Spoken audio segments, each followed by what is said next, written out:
Hello everyone, welcome back to just academy. कैसे हैं आप सभी लोग? उम्मीद करते हैं बेहतर होंगे और आप लोगों की तैयारी भी काफी बेहतर चल रही होगी। आज हम लोग पढ़ेंगे भारत का राज चिन्ह क्या है और ये कहाँ से लिया गया, इसकी बनावट और आकार कैसे हैं, आदि क्वेश्चन हम लोग इस क्लास के माध्यम से सॉल्व करने वाले हैं। तो चलिए बिना टाइम वेस्ट किए हुए हम लोग क्लास को प्रारंभ करते हैं।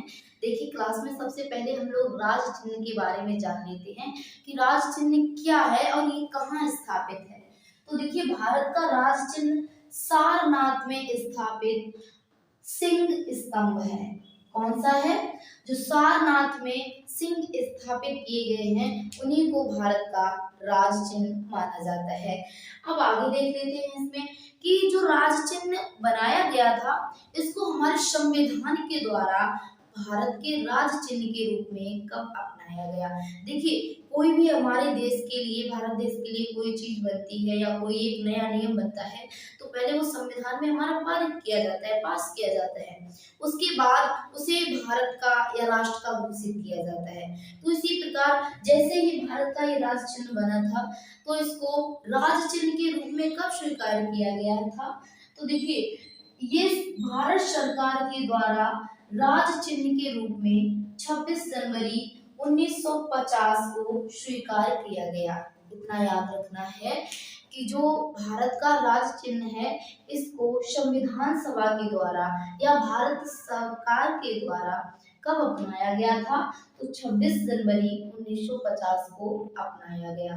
अब आगे हम लोग बात कर लेते हैं कि जो ये राज चिन्ह है ये मूल स्तंभ में शीर्ष पर इसके कितने शेर हैं? तो 4 सिंह दिखेंगे। देखिए, जो ये स्तंभ है सिंह स्तंभ, सिंह स्तंभ इसीलिए नाम दिया गया है कि जो इसका शीर्ष है इस पर आपको 4 शेर दिखाई देते हैं। लेकिन 4 शेर हमेशा नहीं दिखाई देते हैं, उसमें से 3 शेर दिखाई देते हैं और एक हमेशा अपोजिट में रहता है, उनके पीछे रहता है। अब देखिए, इसमें हमारा तीसरा पॉइंट दिया गया है कि इसके नीचे घंटे के आकार के पद्म के ऊपर, इसके नीचे यानी जो ये सिंह स्तंभ है इसके नीचे घंटे के आकार के रूप में एक पद्म के ऊपर क्या है? एक चित्र बल्लरी में एक हाथी है। ये भी दिया जाता है कि जो हमारा राज चिन्ह है यानी सिंह स्तंभ है इसमें कौन कौन से जीव हैं, किनका किनका चित्र अंकन है, ये भी दिया जाता है। तो देखिए, इसमें नीचे एक पद्म के रूप में एक चित्र बल्लरी में क्या है? एक हाथी का चित्र अंकित है। अब आगे पॉइंट हमारा दिया गया है, देखिए क्या दिया गया है कि नीचे स्थित पट्टी के मध्य में, यानी जो हमारा राज चिन्ह सिंह स्तंभ है इसमें एक नीचे पट्टी है और उस पट्टी में क्या है? पट्टी के मध्य में उभरी हुई नक्काशी में एक चित्र है, चक्र है। यानी नीचे जो पट्टी है उसमें एक उभरी हुई नक्काशी है और उस नक्काशी में, आप चक्र तो सभी लोग जानते हैं ऐसा हमारा बनता है, तो उस उभरी हुई नक्काशी में क्या है? हमारा चक्र दिया गया है। अब ध्यान करते हुए चलना है कि कौन कौन सी चीजें हमारे सिंह स्तंभ में दी गई है जो कि भारत के राज चिन्ह में दी गई है। आगे देख लीजिए इसमें क्या दिया गया है। तो देखिए, जिसके दाईं ओर क्या है, यानी देखिए नक्काशी में एक चक्र दिया गया है और उस चक्र के दाईं ओर क्या है? एक सांड का चित्र अंकित किया गया है। दाईं ओर क्या है? एक सांड है और बाईं ओर चौकड़ी भरता हुआ घोड़ा है। याद रखना है, जो आपका इसमें चक्र दिया गया है राज चिन्ह में उसके दाईं ओर एक सांड है और बाईं ओर एक चौकड़ी भरता हुआ यानी छलांग लगाता हुआ घोड़ा है।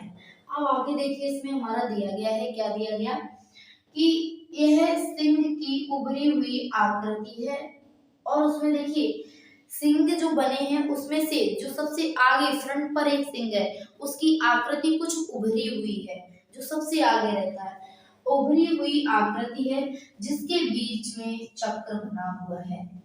जो सिंह की उभरी हुई आकृति है उसके बीच में क्या बना हुआ है? चक्र बना हुआ है। अब अगला पॉइंट देखिए, इसमें हमारा दिया गया है संपूर्ण सिंह स्तंभ जो है ये एक ही फलक को यानी एक ही पत्थर को काट कर बनाया गया है, जिसमें इतने सारे चित्र आपको अंकित किए गए हैं। घोड़ा भी मिलेगा, हाथी भी मिलेगा, शेर का भी अंकन है। तो इन सभी में अंकन दिया गया है। और देखिए ये सभी एक ही पत्थर को काट के बनाए गए हैं, यानी एक ही पत्थर में नक्काशी की गई है। अब देखिए अगला पॉइंट हमारा दिया गया है कि फलक के नीचे मुंडको उपनिषद, जो हमारा ये फलक के नीचे क्या है, मुंडको उपनिषद से लिया गया कौन सा वाक्य, सत्यमेव जयते लिखा है। ये भारत का राष्ट्रीय वाक्य है, आदर्श वाक्य है। और इसको कहाँ से लिया गया है, मुंडको उपनिषद से लिया गया है। और ये फलक के नीचे लिखा हुआ है, जहां पर ये फलक बना है उसके सबसे नीचे, यानी अब वहां पर सबसे नीचे साइड में लिखा है, क्या लिखा है, सत्यमेव जयते। और एक क्वेश्चन और आता है हमारा कि जो सत्यमेव जयते ये भारत का आदर्श वाक्य है, राष्ट्रीय वाक्य है, ये किस लिपि में लिखा गया है, तो लिपि हो जाएगी देवनागरी लिपि। याद रखना जितनी भी भाषाएं होती हैं उन सभी की लिपि एक अलग होती है। तो उसी प्रकार से जो ये लिपि है इसकी लिपि है देवनागरी। अब देख लीजिए इसका अर्थ क्या होता है सत्यमेव जयते का, कई बार एग्जाम में भी दिया गया है कि सत्यमेव जयते जो ये भारत का आदर्श वाक्य है इसका अर्थ क्या होता है, तो इसका अर्थ होता है कि सत्य की ही विजय होती है। आपको ये जब सेंटेंस पढ़ोगे, वाक्य पढ़ोगे कि सत्यमेव जयते यानी सत्य की ही हमेशा विजय होती है, जीत होती है। और ये सच बात है कि सत्य हमेशा जीतता है।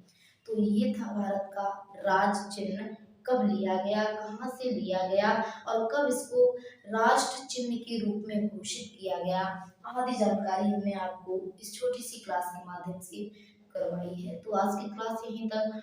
आशा करते हैं क्लास सभी को पसंद आई होगी। तो सभी लोग एक बार क्लास को शेयर करें। Thank you, I love you.